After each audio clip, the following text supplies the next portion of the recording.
आजको यो fashion show कार्यक्रम सञ्चालन गर्नुहुने म्याडम, फेरि पनि चाहिँ कार्यक्रमका सभा अध्यक्षज्यू,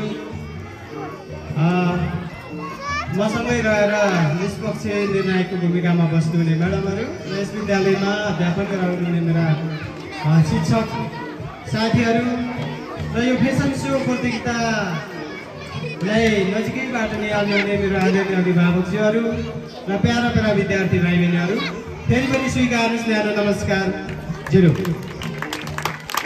विद्यार्थी भाइ बहिनीहरू, मैले बारम्बार भन्दै आएको कुरा, विद्यार्थी भाइ बहिनीहरूसँग पढाइ मात्रै होइन, विद्यार्थी भाइ बहिनीहरूसँग धेरै कुराहरू सिक्नु छ, संस्कार संस्कृतिका कुराहरू छ, वेशभूषाका कुरा छ, भाषाका कुराहरू छ।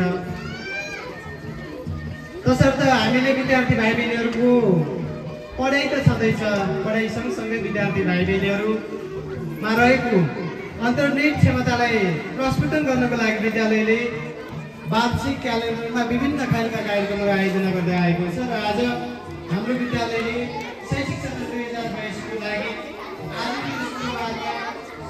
सांस्कृतिक फेसन सो कार्यक्रम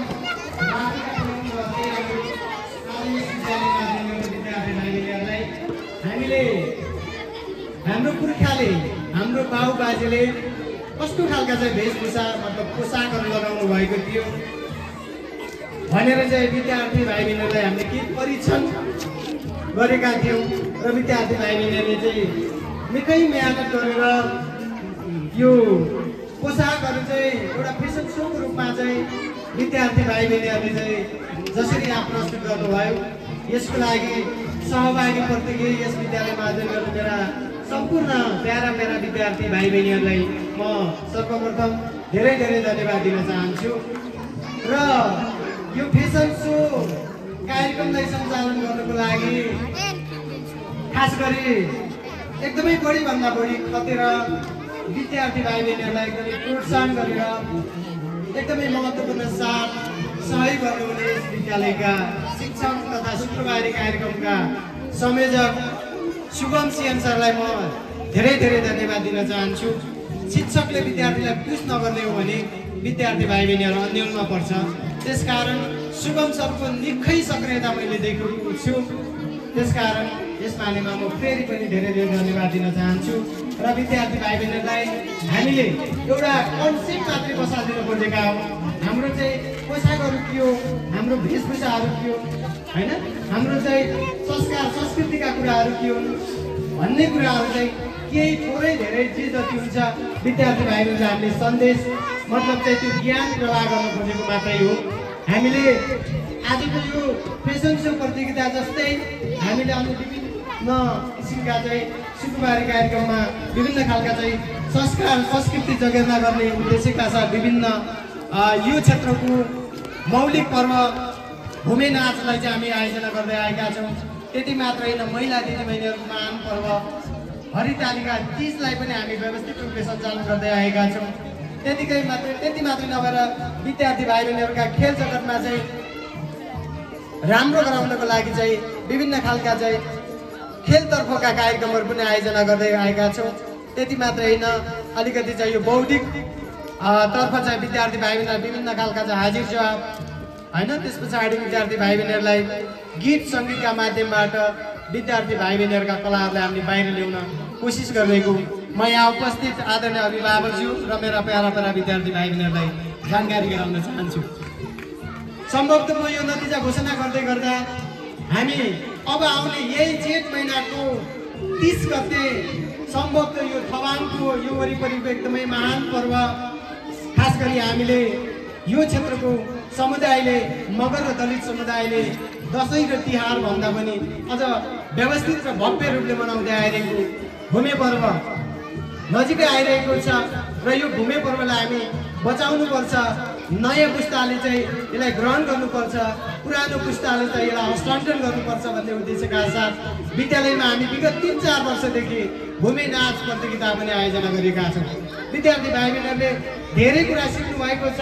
भूमिका वेशभूषा पोसाकहरू के हुन्, भूमि पर्व कसरी मनाइन्छ भन्ने कुराहरू विद्यार्थी भाइ बहिनीले धेरै कुरा सिकिसक्नु भएको छ।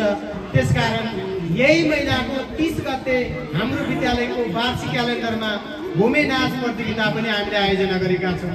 र विद्यार्थी भाइ बहिनीहरू कक्षा नर्सरीदेखि कक्षा 8 सम्म पढ्ने विद्यार्थी भाइ बहिनीहरू मलाई विश्वास छ विद्यार्थी भाइ बहिनीहरू उक्त कार्यक्रममा सानो क्लासदेखि माथिल्लो 1 क्लाससम्म पढ्ने सबैजना विद्यार्थी भाइ बहिनीहरूले चाहिँ भूमि पर्व अर्थात् भूमि नाच लोकबाङ्गे नाचको पोसाक चाहिँ सबैजनाले चाहिँ कम्पलसरी लगाएर त्यो 30 गतेको शुक्रबारे कार्यक्रम भूमि नाच प्रतियोगितामा विद्यार्थी भाइ बहिनीहरू एवं प्रकारले चाहिँ भूमि नाच प्रतियोगितामा सरिक हुनुहुनेछ भन्ने मैले आशा अपेक्षा र आग्रह गर्न चाहन्छु। विद्यार्थी भाइ बहिनीहरू सबैजनासँग चाहिँ आफ्नो पोसाक छ। भूमि पर्वमा हामीले कस्तो खालको चाहिँ लट्टा कपडा अर्थात् पोसाकहरू लगाउने गर्छौँ सबैजनालाई थाहा छ। र आजभोलि रात्रिकालीन भूमि पर्व 2082 को तयारी भइरहेको छ। त्यसकारण यस विद्यालयमा अध्ययन गर्ने सम्पूर्ण मेरा विद्यार्थी भाइ बहिनीहरू तपाईहरू साँझको समयमा त्यहाँ पुगेर कुन चालामा कसरी नाचिन्छ हैन सबै कुरा सिक्न जरुरी छ। त्यसकारण विद्यार्थी भाइ बहिनीहरू साँझको नाचमा भूमि नाचमा त्यहाँ सहभागी हुँदै गर्दा आफ्नो चाहिँ विद्यालयमा आयोजना गरिने शुक्रबारे कार्यक्रमको भूमि नाच प्रतियोगितामा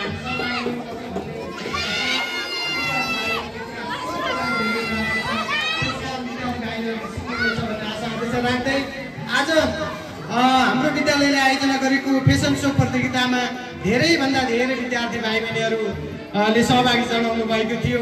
र यो सहभागी जनाउनुको मुख्य चाहिँ जिम्मामा चाहिँ हाम्रो शुभम सरकै कारण धेरैभन्दा धेरै विद्यार्थी भाइ बहिनीहरू आज यो कार्यक्रममा चाहिँ सहभागी हुनुभएको छ। तसर्थ मैले लेखेको छु करिब चाहिँ 32-33 जना विद्यार्थी भाइ बहिनीहरूको टिमले यो फेसन सो प्रतियोगितामा चाहिँ सहभागी भई आफ्नो फेसन सो गर्नुभएको थियो। यसो हुँदाहुँदै पनि विद्यार्थी भाइ बहिनीहरू यो चाहिँ एउटा प्रतिस्पर्धा हो, प्रतियोगिता हो। त्यसकारण एकको हार एकको जित अवश्य नै छ। सबैजना विद्यार्थी भाइ बहिनीहरूको यो फेसन सो प्रतियोगिता उत्कृष्ट छ। अझ राम्रो एक्सलेन्ट बनाउनको लागि चाहिँ विद्यार्थी भाइ बहिनीहरू अझ आफ्नो बुवा आमाबाट आफ्नो घरमा हजुरबुवा हजुरआमा हुनुहुन्छ भने उहाँहरूबाट पनि हामीले धेरै कुरा सिक्नुपर्छ। हामीले तपाईँ हजुरहरूले चाहिँ के कपडा लगाउनुहुन्थ्यो होइन कसरी हिँड्नुहुन्थ्यो त्यो सबै कुरा सिक्न जरुरी छ। र आगामी अर्को वर्षमा आउने यो फेसन सो प्रतियोगितामा अझ राम्रो गर्नुहुनेछ भन्ने मैले आशा लिँदै 33 जना सहभागी विद्यार्थी भाइ बहिनीहरूको टिमबाट मैले यहाँ 3 वटामा चाहिँ नतिजा बाहिर लिएका छौँ। जसमा चाहिँ हाम्रो ग्रुप तर्फको नतिजा छ। त्यसै गरी एकल तर्फको चाहिँ प्रतियोगिता अर्थात् नतिजा पनि रहेको छ। र प्रोत्साहनको लागि सानसाना नानी बाबुहरूलाई 1-2 जनालाई हामीले छनौट गरेका छौँ। तिनै किसिमको चाहिँ पुरस्कारबाट विद्यार्थी भाइ बहिनीहरूले हामी पुरस्कृत गर्न गइरहेका छौँ। र यो पुरस्कार वितरणको लागि यस कार्यक्रमका सभा अध्यक्ष सर सुरेश घरती सर र शुक्रबारे कार्यक्रम संयोजक शुभम सिएन सरलाई पनि अगाडि आइदिन म अनुरोध गर्दछु। र अब भने म नतिजा घोषणा गर्दै विद्यार्थी भाइ बहिनीहरूको नतिजा घोषणा गर्दै पुरस्कारको लागि हामीले सामान्यतः टिका र कपीबाट विद्यार्थी भाइ बहिनीहरूलाई हामी प्रोत्साहन स्वरूप विद्यार्थी भाइ बहिनीहरूलाई पुरस्कृत गर्ने गर्छौँ। त्यसकारण विद्यार्थी भाइ बहिनीहरू अगाडि टिका ग्रहण गरिदिनु न र कपीको पुरस्कार ग्रहण गरिदिनु न पनि म अनुरोध गर्छु। जसमा म सबभन्दा पहिले प्रोत्साहनको लागि हामीले 3 जना भाइ बहिनीहरूको नाम अगाडि लिएका छौँ। यो चाहिँ प्रतिस्पर्धा भन्दा पनि विद्यार्थी नानी बाबुलाई प्रोत्साहनको लागि जसमा मैले देखिरहेको छु प्रोत्साहनको पुरस्कार ग्रहण गरिदिनुको लागि सानी नानी सुप्रिया झाँक्रे रोकामगरलाई चाहिँ अगाडि आइदिन म अनुरोध गर्छु। सुप्रिया नानीलाई चाहिँ यिनै नानीहरूबाट सिक्ने हो सिकाउने हो। त्यसकारण यो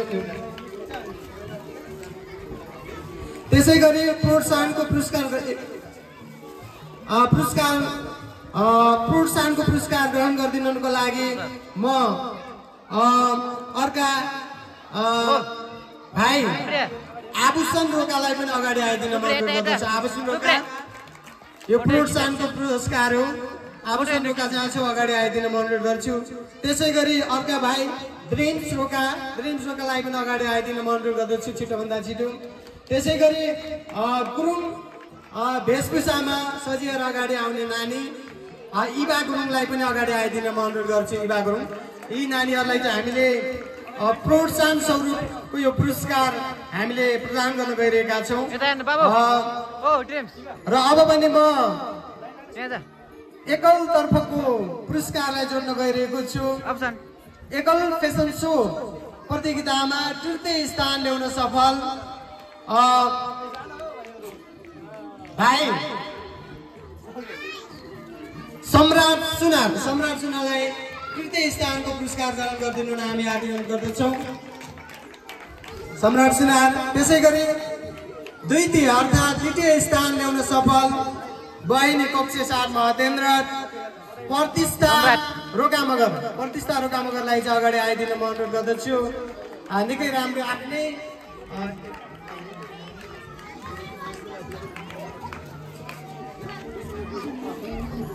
त्यसै गरी प्रतिष्ठा नानीको बयान गर्नुपर्दा नानीले आफ्नै भाषामा आफ्नो चाहिँ फेसनको बारेमा चाहिँ वर्णन गरेर गएकी थिइन्। निकै राम्रो उत्कृष्ट थियो। त्यसै गरी एकलतर्फ प्रथम स्थान ल्याउन सफल कक्षा 7 मा अध्ययनरत भाइ सागर विकलाई चाहिँ अगाडि आइदिनु न म हार्दिक अनुरोध गर्दछु।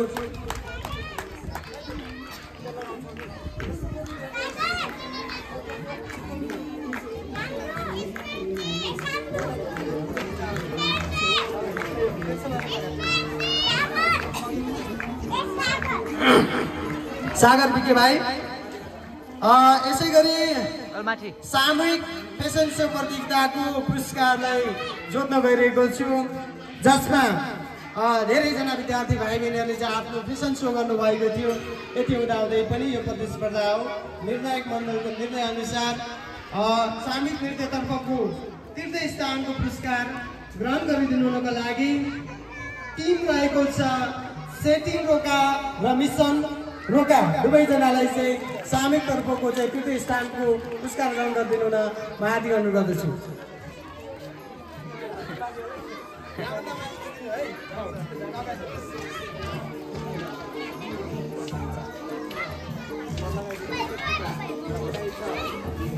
धेरै धेरै धन्यवाद छ दुवैजना भाइहरूलाई चाहिँ उता फर्केर खिच्ने आफ्नो चाहिँ मगर समुदायको पोसाक प्रस्तुत गरेर अहिले चाहिँ अलि मगरभन्दा अलि बाहिर भएको छ। निकै राम्रो प्रस्तुति थियो र एवं प्रकारले द्वितीय स्थान ल्याउन सफल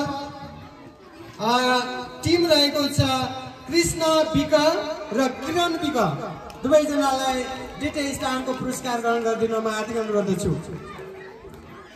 त्यो पनि लिएर आएन लिएर आएछ क्या त्यो नि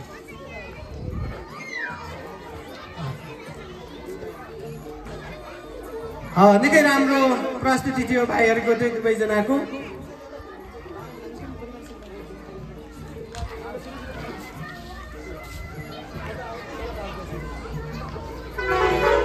निकै राम्रो आफ्नो मगर समुदायको पोसाकलाई प्रस्तुत गर्दै द्वितीय स्थान ल्याउन सफल दुवैजना भाइ किरण विक र कृष्ण विकलाई धेरै धेरै धन्यवाद दिन चाहन्छु। सामूहिक फेसन सो प्रतियोगितामा प्रथम स्थान ल्याउन सफल टिम रहेको छ साहिना भर्ती मगरको टिम।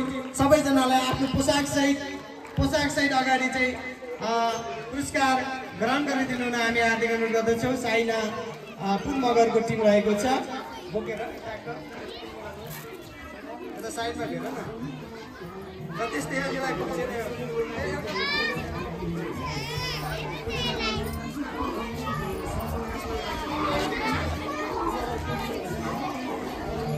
ल एकदमै उत्कृष्ट प्रस्तुति थियो सामूहिक रूपमा चाहिँ हैन। नानीहरू चाहिँ आफै बाबु भएर मगर समुदायको टक्क फेसनमा सजिएर आफ्नो चाहिँ यो फेसन सो प्रतियोगितामा प्रथम स्थान ल्याउन सफल 4 जना नानीहरूलाई म धेरै धेरै धन्यवाद दिन चाहन्छु। एकदमै अर्ग्यानिक फेसन छ निपुणता नानीको चाहिँ नानीले लगाएका सामग्रीहरू सबै देखेका छ विद्यार्थी भाइ बहिनीहरू।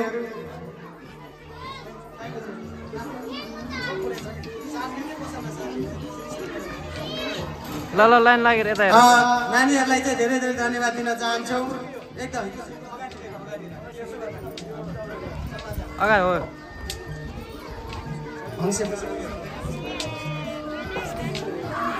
एकदमै उत्कृष्ट प्रस्तुति थियो नानीहरूलाई र सहभागी सबैजना अन्य विद्यार्थी भाइ बहिनीहरू म सबैलाई धेरै धेरै धन्यवाद दिन चाहन्छु आगामी वर्षमा अझ राम्रो गर्नुपर्छ अझै पनि केही नपुगेको जस्तो छ विद्यार्थी भाइ बहिनीहरू अर्को वर्षको फेसन सो प्रतियोगितामा विद्यार्थी भाइ बहिनीहरूले चाहिँ अझ राम्रो चाहिँ पुरानै सामानहरूको खोजी गरी प्रस्तुत गर्नुहुनेछ अर्थात् सो गर्नुहुनेछ भन्ने आशा अपेक्षा राख्दै मैले अगाडि भनेको थिएँ यही महिनाको 30 गते हाम्रो विद्यालयमा घुमे डान्स प्रतियोगिता हुन गइरहेको छ त्यसकारण सानो क्लासदेखि माथि 8 क्लाससम्म पढ्ने सबैजना विद्यार्थी भाइ बहिनीहरूले अनिवार्य कम्पलसरी सबैजनाले चाहिँ भूमि नाचको पोसाक लगाएर मात्रै विद्यालय आउनुपर्नेछ म यही जानकारी गराउन चाहन्छु त्यसकारण विद्यार्थी भाइ बहिनीहरू आफ्नो पोसाक तयारी गरी बस्न र 30 गते हुन गइरहेको भूमि डान्स प्रतियोगितामा सहभागी भइदिनु र हामी हार्दिक अनुरोध गर्दछौँ र हामीले यस वर्ष आफ्नो विद्यालय मात्रै नभई अन्तर विद्यालय मतलब इन्टर स्कुल अन्य विद्यालयलाई पनि हामीले जानकारी गराउने भएसम्म चाहिँ उहाँहरू पनि सहभागी हुनुहुन्छ भने हामी आधारभूत तहमा अध्ययन गर्ने विद्यार्थी भाइ बहिनीहरूलाई चाहिँ फरक विद्यालयबाट सरकारी विद्यालयबाट पनि सहभागी बनाउने र भूमि नाचलाई चाहिँ अझ व्यवस्थित बनाउने हाम्रो धोको छ त्यसकारण विद्यार्थी भाइ बहिनीहरू सबैजना हाम्रो आफ्नो विद्यालयको तर्फबाट सबैजनाले भूमि नाचको पोसाकहरू तयारी गरी सबै अनिवार्य एकजना पनि छुट्नु हुँदैन सबैजनाले चाहिँ ड्रेस लगाएर आउनुहुनेछ भन्ने आशा राख्दै सबैजना विद्यार्थी भाइ बहिनीलाई फेरि पनि धेरै धेरै धन्यवाद दिँदै म यस विद्यालयको तथा आजको यो निर्णायक मण्डलको भूमिकाबाट केही आफ्ना भनाइ अन्त्य गर्दै बिदा हुन चाहन्छु धन्यवाद नमस्कार